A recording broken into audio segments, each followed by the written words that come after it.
Ashton United TV following a 2-1 defeat away at Darlington. Jody, were there plenty of positives to take from that defeat, and also what were your thoughts after that game? No, there's no positives to take because we've been beat, haven't we? I think like we've said against the teams in and around us, we have to be picking up points off them really, because it allows them another 3 points on us now, allows them to pull away from us. They could have kept the status quo after the game. Obviously, we picked a point up. It's not as damning as obviously losing the 3. It's the proverbial 6 pointers really, I suppose, aren't they? And for coming here, and for the first 20 minutes I didn't think we started well, without really them looking like they were going to score, and then from the 20-minute mark really we've dominated, created 2 or 3 good chances, getting down the sides, and then full-backs were joining in very well. We looked a real threat, and we just wanted more of the same second half really, until the mistake again. And it's just we can't go through a game without making a mistake at this moment in time that's costing us. So it's a disappointing factor for us at this moment in time. We just desperately need to cut these errors out. And there's nothing we can do. I think Liam Goulding knows he should clear the ball down the line, and obviously Reeves has not communicated loud enough to Scott Kay and to let him know that he's behind him and he can deal with it. Obviously, we put the lad through one-on-one. He's ended up finishing it well, but it's just disappointing because it allows them then to sit in and try and catch you on the break, and it gives them something to defend, which is a disappointing thing. It's 0-0. They've still got to come out a little bit and leave spaces, and it didn't really happen for us. They've just got 5 men behind the ball in defence. Full-backs haven't really come out much second half, and they're just waiting for that one little break like they've got. I think it could have been a foul on Liam Thompson, in the build-up. He's just got across his man, he's brought him down, and then they broke off into that pocket space. But the lads, there's no saving that. I mean, the lads I think it'd still be going now if there was no net in there. So it's an unbelievable strike. You just hoping it's one of them. Sometimes you're willing to play to hit it, because very rarely do you see someone hit it like that. But he's a decent player, lad. I think they've got him on loan from somewhere. And did he get the first as well? He did, yeah. So I think that's 6 in 4 or something for him since he's come on loan. So they've got a decent player there who can score goals. He's a threat.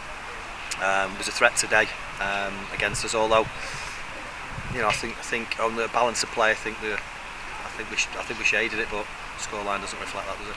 So obviously against Curzon we looked clinical, Jody, today. Obviously just didn't take our chances. Is that something that we can eradicate, or is it just one of those days? Chances. It's one of those days. It's just one of those things sometimes, isn't it? The ball doesn't quite break for you. And I think the thing with us, and I have to communicate to the players at half time, is when we work the ball into really good areas and wide areas, we don't get enough men in the box, and our wide, I'll say we're on the right side, our wide left player doesn't get in the box on the back post, and it happened on 3 occasions today where we've got really good balls in. If someone's attacking the back post, they've got to tap in, but the 10-20 yards outside the box, I think that's a little bit of desire to go and get in that box, rather than it's easy if you go and run 5 yards and support the wide player, but we don't need you in there. He's got plenty of time. He's got shifting out, so you can't get in the box, because even if it gets the first man, you might get the second ball in there and you're inside the box then with a shooting opportunity. So I don't think we got enough men in the right areas to score goals today at times.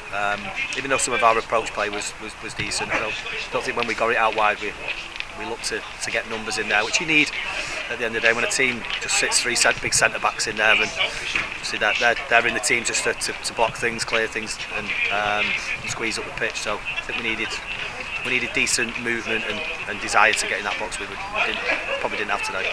So moving on to the 1st of January, does that make that game against Curzon Ashton even more crucial? And how do you combat fatigue as well? Because there's a lot of games. Yeah, I mean it's difficult. We haven't got a big squad.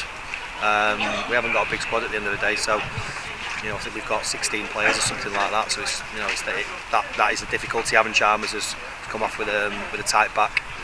So he's got to be a doubt potentially for New Year's Day now as well. And, we just need to. People need to recover well. We need to look after the bodies. There's a massive turnaround, and it is a huge game for us now. I don't know how they've got on today. Lost. So again, we just need to be it's another like today's a big 3 points. If we beat these today, we go a point behind them. But you know they go 7 clear of us. That's how that's why they say it's these 6 pointers. It's why it's vitally important. If you just come in and nick a point, the status quo's still there. We go New Year's Day, we win, and we can make the points up another way. So that's disappointing. We're letting another team get away from us, which on the pitch I don't think there's anything between us at all. I think, as I said, I think we've shaded it today. I think we looked a better team today. I think they look quite happy just to defend that one goal once they got it. We've looked to play as much as possible. I think we look the more enterprising, the more keener of the two to go forward and take chances. They've obviously paid percentages today. It's probably worked for them, but I don't think there's anything between us, and I think that's the same to be said for most of the teams down there. There's not a lot you've seen on Curzon on Saturday. There's not a lot between any of the teams. So it's vitally, like I said, it's vitally important that when we play them, we've got to be picking up points and not letting them pull away from us, which we'll try and do on New Year's Day. Now, obviously, we know we can beat them, and we know how we can hurt them. They'll know how we can hurt them. So I imagine they'll potentially make a couple of tweaks tactically to combat that. So we have to go away and see who's fresh, who's fit, and come up with a plan to go and beat them again. But it's important that we take advantage of these games against these teams now, and it's vitally important we win. It's the biggest game of the season for us, I feel, on New Year's Day now, that we vitally need that 3 points. We need to start winning. We need to start picking up enough points to get us out of that bottom 3, and then it gives you gives the lads a bit of a lift. The longer you're in that bottom 3, it's and you can see teams pulling away from you. Yeah. It can affect morale, and then if teams do properly pull away from you, it's very difficult to pull that back then.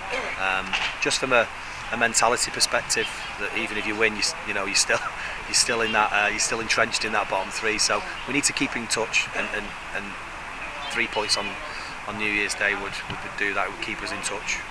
We've got FC United, Nuneaton coming up as well, and big games for us. Yeah, so January will be a big month. Again, teams in and around us. So I think the top probably 8 teams are a free hit for us. Really, we just need to pick those points up around those teams in that bottom 8. Yep. All right, Jody. Thank you very much. Last game of 2018 as well. So it's been a brilliant year for Ashton as well. So yeah, it has.